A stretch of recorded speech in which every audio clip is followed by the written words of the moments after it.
Yesaya 63, doa pengakuan dan permohonan Israel, ayat 7, jemaat Tuhan ayat 8. Demikian firman Tuhan.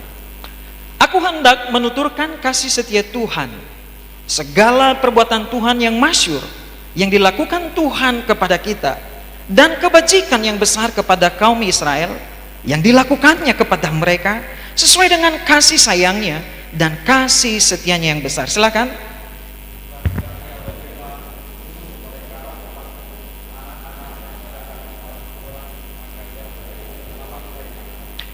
Dalam kesesakan mereka, bukan seorang duta atau utusan, melainkan ia sendirilah yang menyelamatkan mereka. Dialah yang menebus mereka dalam kasih-Nya dan belas kasihan-Nya. Ia mengangkat dan menggendong mereka selama zaman dahulu.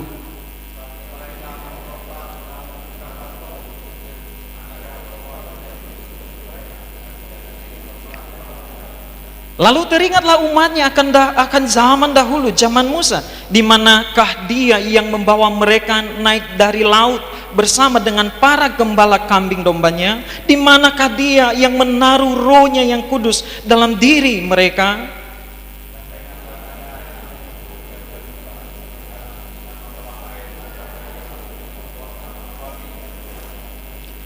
Yang menuntun mereka melintasi samudera dalam, seperti kuda melintasi padang gurun, mereka tidak pernah tersandung.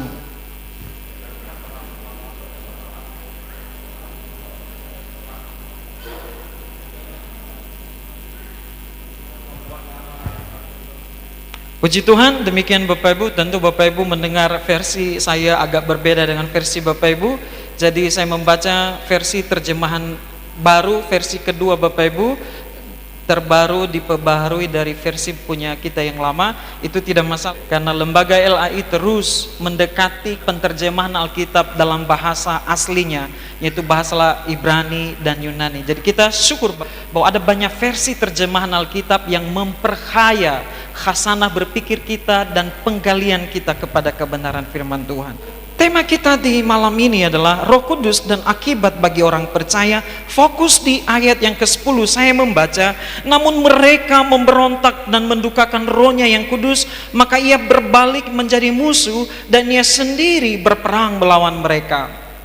Di dalam ayat yang terbuka Bapak Ibu, akan tetapi mereka memberontak dan mendukakan Roh Kudus, karena itu dia berbalik menjadi musuh mereka dan dia sendiri berperang melawan mereka. Saya membaca dari firman Allah yang hidup. Firman Allah yang hidup, kalam hidup yang menerbitkannya. Dia berkata begini, tetapi mereka memberontak melawan dia dan mendukacitakan Roh Kudusnya. Itulah sebabnya ia berbalik menjadi musuh mereka dan melawan mereka. Kiranya dengan berbagai terjemahan kita mampu lebih dalam lagi memahami firman Tuhan. Tentu di dalam belajar kita hanya bisa dan mampu karena dipimpin Roh Kudus saja. Karena firman Tuhan ini telah diinspirasikan, tetapi sekarang kita diiluminasikan. Artinya kita dicerahkan oleh Roh Kudus di dalam mengertinya. Teks ini merupakan doa dari Nabi Yesaya kepada Tuhan atas nasib bangsa Israel, yang mereka ini terancam dibuang oleh Tuhan karena pemberontakan mereka. Bagian ini menunjukkan beberapa kepada kita fakta tentang bagaimana Yesaya berdoa. Yesaya dalam doa mengingat kasih setia Tuhan pada masa lampau kepada bangsa Israel. Inilah caranya Yesaya berdoa dalam memohon belas kasih Tuhan atas hukuman yang dirancang Allah sendiri karena ketidaksetiaan Israel. Mereka tidak hanya tidak setia, tetapi mereka memberontak. Yesaya mengingat bagaimana kasih setia Tuhan di zaman lampau, nyata dalam kehadiran Roh Kudus, di mana Roh Kudus ada di sana dan berkarya. Dia menyelamatkan dan menuntun Israel. Pribadi Roh Kudus ada dan hadir di dalam kehidupan bangsa Israel di zaman lampau. Dia juga yang membawa Israel dari Mesir ke tanah Kanaan. Bapak Ibu, karya-karya ajaib dari Roh Kudus telah disaksikan oleh bangsa itu. Tiang awan, tiang api menuntun, perjalanan siang dan malam di padang gurun, Musa membelah laut merah dan juga dalam kehadiran Roh Kudus dalam bait Allah. Mereka sangat memahami pribadi Roh Kudus. Mereka sangat memahami kehadiran Roh Kudus di dalam perjanjian lama. Namun Israel tetap tidak mau tinggal dalam kasih setia Tuhan. Mereka memberontak. Dan yang paling mengerikan adalah akibat dari pemberontakan mereka melawan daripada bagaimana karya-karya Roh Kudus sendiri mereka telah saksikan, namun mereka tidak mau setia, dan akibatnya sangat fatal. Dari teks ini kita belajar dua hal akibat dari hadirnya Roh Kudus di kehidupan orang percaya, di kehidupan kita hari ini. Pertama, Bapak Ibu, kita melihat kehadiran yang positif, dampak atau akibat positif dari hadirnya Roh Kudus di tengah umatnya. Dampaknya atau akibatnya adalah kita dimampukan hidup dalam rencana, kehendak, dan kegenapan janji Allah. Sekali lagi, kita dimampukan untuk hidup di dalam rencana, kehendak, dan kegenapan janji-janji Allah. Ayat 11 dan 14 dalam teks yang kita baca, Roh Kudus ada di tengah umat Israel, dan kehadirannya sama dengan ia juga hadir dan tercurah bagi kita di dalam perjanjian baru, bahwa ia memberi bimbingan, ia memberi tuntunan kepada bangsa itu dalam melintasi padang gurun menuju tanah perjanjian. Sedikit menggugah bagaimana kita dapat memahami pribadi-pribadi ini berkarya dalam perjanjian lama. Seringkali kita agak bingung menjelaskan di manakah Bapa, Anak, dan Roh Kudus dalam perjanjian lama. Padahal sepanjang perjalanan Israel di padang gurun, ketiga pribadi ada di sana. Di dalam penciptaan, pribadi tiga itu ada di sana. Ketiga pribadi itu adalah berbeda, tetapi itu adalah satu, Esa adanya. Bapak Ibu, kita mengenal Bapa. Di dalam Yesaya 63 ayat 7 sampai 8 ada di sana. Pribadi Allah Bapa memiliki rencana untuk menunjukkan belas kasih-Nya kepada Israel. Di sana dikatakan, aku hendak menuturkan kasih setia Tuhan, segala perbuatan Tuhan. Ia berfirman, sungguh merekalah umatku. Jadi ini adalah rencana Bapa. Dia memiliki rencana untuk menyatakan kasih setianya kepada Israel. Pribadi yang pertama.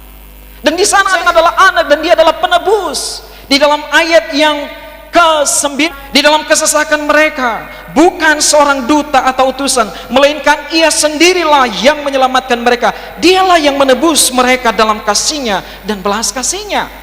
Jadi siapa itu Bapak Ibu? Itu adalah Yesus, itulah anak pribadi yang kedua. Dia adalah penebus. Di dalam teks-teks perjalanan bangsa Israel, kita menemukan malaikat Tuhan. Siapakah malaikat Tuhan? Dia bukan dicipta, tetapi dia adalah pribadi Allah itu sendiri di dalam pribadi yang kedua, di dalam Yesus Kristus. Dan sekarang kita melihat Roh Kudus berkarya dalam perjalanan bangsa Israel. Apa yang dia kerjakan Bapak Ibu? Dia menuntun, dia membimbing. Itu yang dikatakan oleh Yesaya di dalam doanya. Roh-Nya yang kudus ditaruhnya di dalam diri umatnya, di ayat yang ke-11. Ayat 14, Roh Tuhan membawa mereka ke tempat perhentian. Demikianlah engkau memimpin umatmu. Jadi Bapak Ibu, ketika Musa melakukan mujizat-mujizat, membelah laut merah, menyeberangkan Israel di tengah padang gurun yang mungkin saja bisa sesat, di sanalah Roh Kudus ada di tengah-tengah umatnya.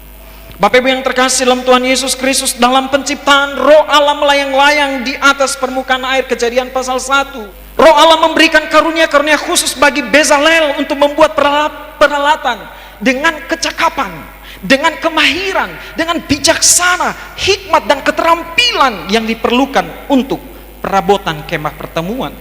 Keluaran 31 ayat 3. Dan memenuhi 70 tua-tua sehingga mereka berlaku seperti nabi. Bilangan 1 ayat 25 sampai 26. Jadi itulah karya Roh Kudus. Dan Israel, mereka mengenali pribadi itu. Karyanya mereka alami. Bapak Ibu yang terkasih, bangsa Israel telah mengalami karya kudus, Roh Kudus dalam kehidupan mereka di masa lampau. Dan demikian juga dalam kehidupan mereka di mana Roh Kudus kerap menyatakan kehadirannya untuk menolong, menuntun, dan membimbing Israel. Bagaimana implikasinya bagi kita orang percaya? Jika dahulu dalam perjanjian lama, Roh Kudus tidak menetap tinggal di antara orang Israel, melalui peristiwa Pentakosta yang mana Roh Kudus dicurahkan ke atas para murid. Dari sejak itulah Bapak Ibu, demikianlah hal Roh Kudus itu diberikan, dikaruniakan, dicurahkan, tergenapi kepada kita sampai hari ini setiap orang percaya. Jadi di masa lampau Roh Kudus tidak senantiasa setiap waktu Roh Kudus memenuhi Israel, tidak. Tapi kini Roh Kudus itu telah ada bersama dengan kita. Dia sendirilah yang menuntun dan menyertai Bapak Ibu dari pagi tadi sampai saat ini juga ketika mendengar firman ini. Semua kita percaya kepada Yesus beroleh karunia daripada Roh Kudus tanpa terkecuali. Semua orang tanpa perkecualian, baik umur, jenis kelamin, status rohani, tidak membedakan semua kita Bapak Ibu. Itu sangat berimplikasi bagaimana kita hidup saat ini Bapak Ibu. Apakah kita hidup dengan mengandalkan Roh Kudus? Ada kekurangan pengertian kita di dalam doa kita. Kita bisa berdoa di dalam nama Yesus, kita boleh datang kepada Bapa, tetapi seringkali kita mengabaikan pertolongan Roh Kudus dengan meminta Dia untuk membimbing kita hari ini, untuk menyertai kita dengan kuasanya dalam menghadapi pergumulan pekerjaan di kantor, dalam menghadapi relasi yang buruk. Bimbingan tuntunan Roh Kudus, hikmat dan bijaksana Roh Kudus yang kita perlukan. Itu sebabnya Dia perlu harus senantiasa memenuhi kita. Dalam keselamatan, percayalah Roh Kudus yang memeteraikan kita sebagai milik Kristus. Apakah jemaat Immanuel yang sudah percaya kepada Yesus dan diselamatkan akan hilang keselamatannya? Tidak. Sekali Yesus sudah menyelamatkan Bapak Ibu jemaat Immanuel, selamanya keselamatan itu tidak akan pernah hilang. Apakah itu artinya Bapak Ibu bisa hidup di dalam dosa? Disinilah kita nanti berbicara tentang bagaimana mendukakan Roh Kudus. Tetapi ketahuilah, sekali Bapak Ibu telah percaya kepada Yesus dan Roh Kudus memeteraikan kita, sejak saat itu siapapun yang mendakwa itu tidak akan mempengaruhi keselamatan. Semua orang percaya selamat senantiasa, jaminannya adalah Roh Kudus itu sendiri. Itu yang membuat ketika kita jatuh di dalam dosa, kita tidak perlu berlama-lama di dalam penyesalan dan takut untuk datang kepada Tuhan. Ingatlah bahwa Ia sudah memeteraikan. Jika engkau jatuh, datang balik padanya. Roh Kudus harus juga kita perhatikan kehadirannya. Kita mengalami kepenuhan Roh Kudus hanya ketika kita sungguh percaya kepada Yesus. Tidak ada pencurahan Roh Kudus bagi orang yang tidak mengenal Yesus, bagi mereka yang tidak percaya Yesus. Yang tidak beriman kepada Yesus, no sama sekali. Mereka tidak akan mengalami daripada kuasa Roh Kudus. Hanya mereka yang percaya. Pertanyaannya, sungguhkah kita sudah percaya? Roh Kudus bukan diam, tetapi Dia memenuhi. Efesus di sana Roh Kudus bukan diam, tetapi Dia memenuhi. Apa artinya Bapak? Hendaklah engkau penuh dengan Roh Kudus. Penuh artinya Bapak Ibu, kita dikuasai, kita dikendalikan. Dalam penulisan bahasa asli, hendaklah engkau penuh. Itu Bapak Ibu dikatakan begini, hendaklah engkau senantiasa terus-menerus dikuasai. Artinya bukan hanya satu kali, tetapi setiap hari. Itu sebabnya di dalam doa kita hari ini penting untuk setiap pagi di dalam doa minta Roh Kudus memimpin. Yang saya minta di dalam doa saya setiap hari, yang saya minta di dalam doa ketika membaca firman Tuhan, yang saya minta ketika memulai pekerjaan saya adalah bimbingan dan bijaksana Roh Kudus. Yang saya minta ketika berbicara dalam relasi kepada orang lain, yang saya minta adalah bimbingan Roh Kudus. Bapak Ibu yang terkasih dalam Tuhan, mengalami kuasa Roh Kudus, kita perlu berdoa meminta Ia memenuhi kita setiap hari. Ia sudah dicurahkan, Ia sudah datang, Ia sudah diutus. Tetapi tidak cukup hari kemarin Dia sudah memenuhi kita, karena kita perlu memintanya juga hari ini. Karena kenapa? Pekerjaan roh itu bisa dipadamkan karena kedagingan kita Bapak Ibu. Ketidakpercayaan dan ketidaksetiaan kita bisa memadamkan pekerjaan roh. Setiap anak muda, jikalau engkau kurang hikmat dan bijaksana, setiap kita memulai pekerjaan dan usaha kepemimpinan dalam jabatan atau apapun itu, mari mulai saat ini, mintalah bimbingan dari Roh Kudus. Karena itulah yang dijanjikan, kuasanya, bimbingannya, nasihatnya. Bahkan dikatakan di dalam Yohanes pasal 14, Ia akan mengingatkan kita apa yang sudah dikatakan oleh Kristus itu sendiri. Apa yang diingatkan? Yaitu yang sudah kita baca. Dalam relasi kita ini sangat berguna sekali. Dalam pergumulan kita sangat berguna. Seringkali kita blank di dalam mengatakan sesuatu yang baik. Tetapi ingat, ketika kita sudah baca firman, meski itu sudah lama terlupakan, tahu di dalam pergumulan bahwa saya perlu tuntunanmu Roh Kudus, kita dibawa untuk mengatakan hal kebenaran firman Tuhan di dalam situasi itu. Dan itu menjadi jalan keluar bagi kita. Hanya kalau kita sudah mendalami firman Allah, maka Ia mampu mengingatkan kita akan kebenarannya. Tapi kalau tidak, bagaimana mungkin Bapak Ibu kita bisa diingatkan olehnya? Jadi Bapak Ibu, ada banyak peristiwa-peristiwa dalam diri kita orang percaya di mana Roh Kudus mengiluminasi kita. Kepenuhan Roh Kudus tidak diartikan seperti Bapak Ibu menaruh air dalam gelas lalu tercurah mengalir terus, tidak. Diiluminasi, dicerahkan oleh Roh Kudus adalah seperti ini Bapak Ibu. Matikan lampu di dalam ruangan ini. Sangat gelap sekali. Apakah Bapak bisa berjalan? Bapak Ibu bisa bekerja? Bapak Ibu bisa menyapu? Bapak Ibu akan tabrak sana sini. Tetapi diiluminasikan oleh Roh Kudus melalui kebenaran firman Tuhan, artinya lampu ini dinyalakan dan akhirnya kita tahu, oh di sana adalah tempat mixer, di sini adalah musik, di sini adalah lorong. Maka apa yang saya perlukan untuk melakukan, saya bisa melakukan di bawah terang daripada lampu ini. Demikian juga ketika Roh Kudus mencerahkan hati kita tentang firman Tuhan, saya perlu apa dalam diri saya? Saya perlu apa hikmat? Roh Kudus menerangi kita dengan firman yang kita sudah belajar. Dan disitulah Bapak Ibu kita menjadi orang yang berbijaksana dalam diri kita.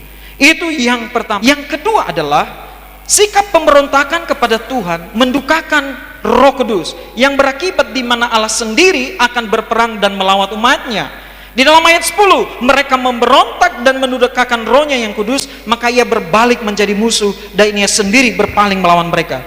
Bapak Ibu, yang dilakukan Israel, mereka mengabaikan kebenaran Tuhan tentang keajaiban, tentang kuasanya. Mereka lebih suka pergi kepada berhala. Dan apa akibatnya?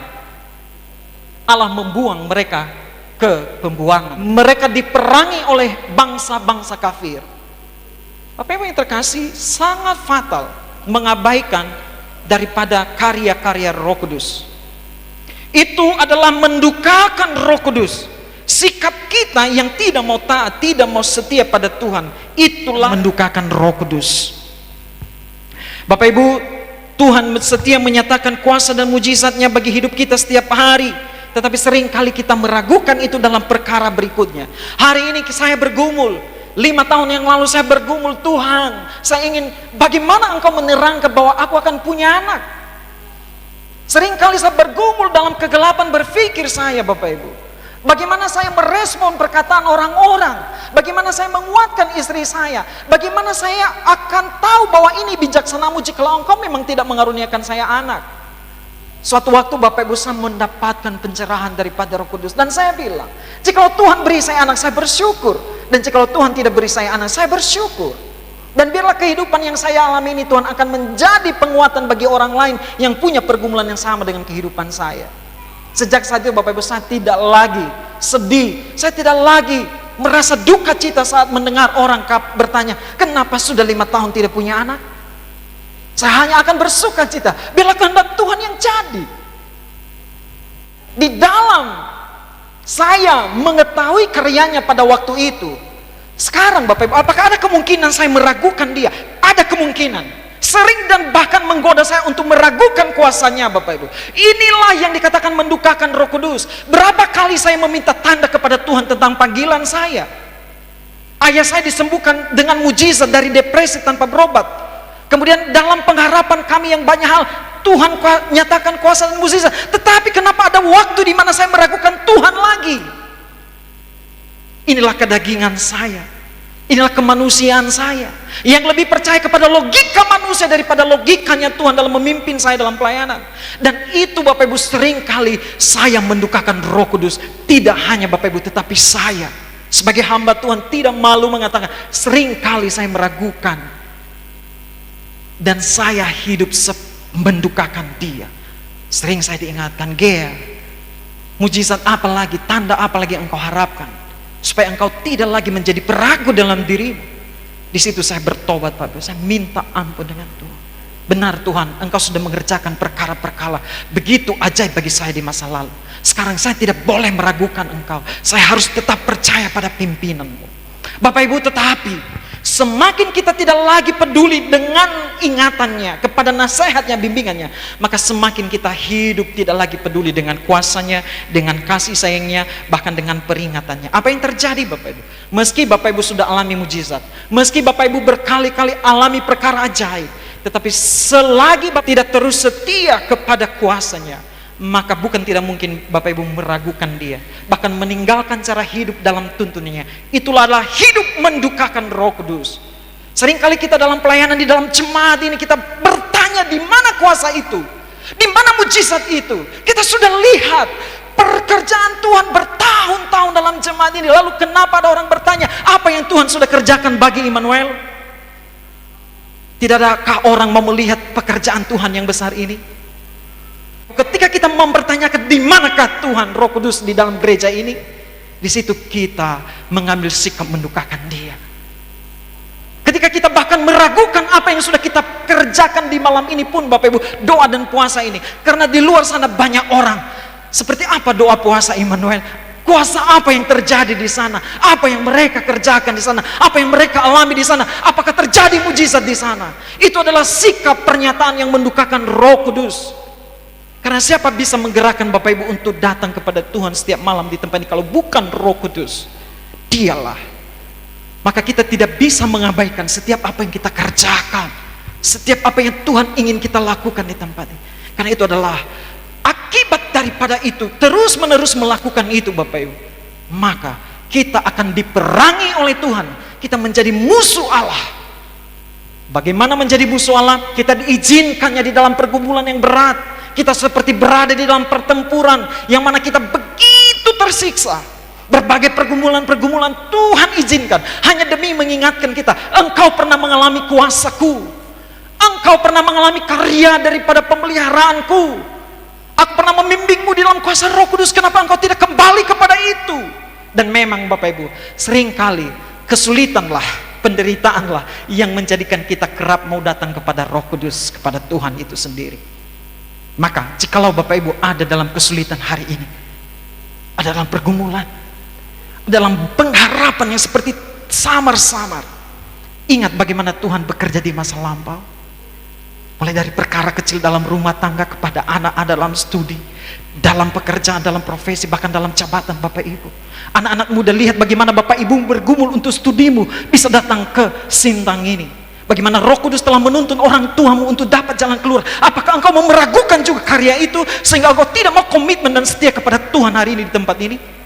Kita semua pernah mendukakan Roh Kudus. Dan jika kita pernah, ayo kita tidak boleh berlama-lama. Ini saatnya di dalam momen doa dan puasa memperingati Roh Kudus, pencurahan Roh Kudus, kita diingat, Tuhan, saya pernah mendukakan engkau dan saya masih hidup mendukakan engkau. Ampuni saya. Ampuni saya. Terlalu dalam saya hidup di dalam dosa ini. Terlalu dalam saya hidup dalam keraguan ini. Terlalu dalam saya hidup di dalam ketidaktaatan kepada engkau. Engkau sudah berkatiku, membuka jalan keluar bagi usahaku, tetapi kemudian saya mengatakan ini adalah usahaku, ini adalah perjuanganku. Sampai hari ini ketika usahaku maju, aku pun tidak mau peduli dengan engkau lagi. Bapak Ibu, adakah situasi itu terjadi bagi kita? Adakah situasi itu terjadi bagimu anak muda? Sebelum engkau menjawab, saya mau berkata, saya juga mengalami situasi itu. Itu sebenarnya saya mau berbicara dan bisa berbicara dari hidup yang saya alami. Saya pernah mendukakan Roh Kudus. Karena tidak mau percaya, mujizat sudah saya alami. Sudah saya alami. Tetapi sering saya bertanya, Tuhan, kenapa engkau seperti tidak bekerja? Seperti tidak peduli dengan pergumulan saya. Tapi malam ini kita diingatkan, jika sudah hidup jauh, ayo mari datang kembali. Sebab kenapa Bapak Ibu yang terkasih dalam Tuhan Yesus Kristus, semakin mendukakan dan tidak ada kepekaan dalam diri kita, maka jatuhnya adalah menghujat Roh Kudus. Dan dosa yang tidak bisa diampuni adalah dosa penghujatan kepada daripada Roh Kudus. Bapak Ibu yang terkasih dalam Tuhan Yesus Kristus, bagaimana itu dapat terjadi? Itu sudah terjadi. Dan itu sudah dilakukan oleh siapa Bapak Ibu? Itu dilakukan oleh ahli-ahli Taurat di dalam Markus 3 ayat 22. Ketika itu Yesus mengusir roh-roh jahat daripada orang yang kerasukan. Lalu apa kata ahli Taurat? Dengan roh Beelzebul dia mengusir setan. Sebagian orang berkata mungkin dia ini Mesias. Karena kenapa? Dalam perjanjian lama yang bisa melakukan nubuatan perjanjian lama, ketika Mesias datang, ia akan mengusir roh-roh jahat.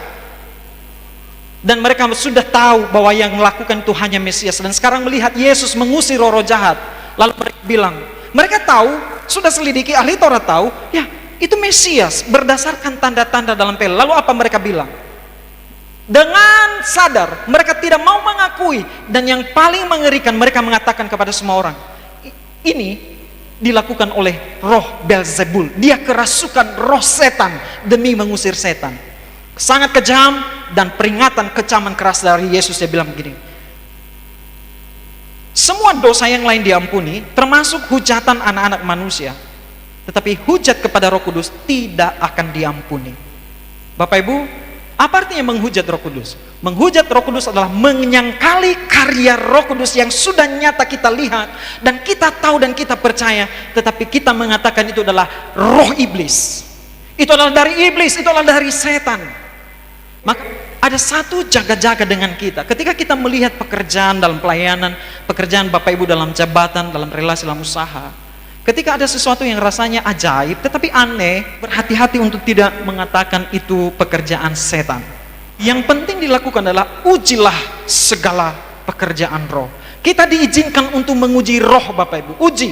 Kalau misalnya pagi yang mengatakan ini pekerjaan Roh Kudus, tetapi Bapak Ibu tidak boleh mengatakan dia mengklaim pekerjaan Roh Kudus padahal itu pekerjaan setan. No, hati-hati. Menghujat Roh Kudus tidak ada ampun. Tetapi yang perlu dilakukan adalah, mungkinkah itu pekerjaan Roh Kudus? Karena pekerjaan Roh Kudus pada akhirnya kekal Bapak Ibu, mendatangkan damai sejahtera. Tetapi yang datang dari roh manusia itu tidak kekal. Bapak Ibu di dalam pelayanan juga, mungkin melihat kami para hamba Tuhan, Bapak Ibu, ini nasihat firman Tuhan, hindari untuk mengatakan dia mengerjakannya dengan kuasa setan. Siapa tahu itu memang pekerjaan Roh Kudus, dan Bapak Ibu sudah melakukan hujatan dan dosa itu tidak akan diampuni.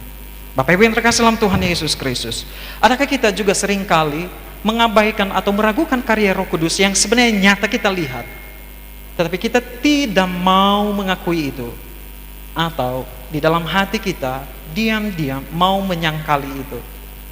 Lewat perenungan malam ini Bapak Ibu, kita diingatkan ada banyak akibat yang fatal terjadi. Untuk itu mari kita terus merenungi diri di bawah pimpinan Roh Kudus. Sekarang Bapak Ibu ada kesimpulan bagi kita. Roh Kudus berakibat bagi orang percaya. Pertama, adanya kuasa, mujizat serta bimbingan bagi orang percaya. Mendukakan Roh Kudus akan menjadikan kita musuh Allah. Allah sendiri akan memerangi orang itu dan akan menjadi lawannya. Menghujat Roh Kudus akan jadikan seseorang tidak mungkin lagi bisa diampuni. Bapak Ibu, dalam aplikasinya sebagai orang percaya, hiduplah dalam kepenuhan roh setiap hari, minta dalam doa setiap hari. Percaya bahwa Roh Kudus dan kasih karunia yang membimbing kita hari ini. Bapak Ibu, ubah cara kita berdoa. Kerap mengabaikan Roh Kudus, sekarang minta dia setiap hari dalam doa kita. Jikalau sudah terlalu jauh dalam dosa, itu sudah mendukakan Roh Kudus. Bangkit dan pulihkanlah dirimu dalam kasih sayang Tuhan. Berhati-hatilah untuk tidak menolak atau menghujat pekerjaan Tuhan, baik di dalam gereja kita sendiri, di dalam gereja orang lain, di dalam pribadi hamba Tuhan kita sendiri, di dalam pribadi hamba Tuhan orang lain, siapa saja Bapak Ibu. Berhati-hati. Tetapi Bapak Ibu diberi kesempatan oleh Tuhan untuk menguji segala sesuatu, menyatakan kemudian itu adalah tidak dari Tuhan dan dari Tuhan.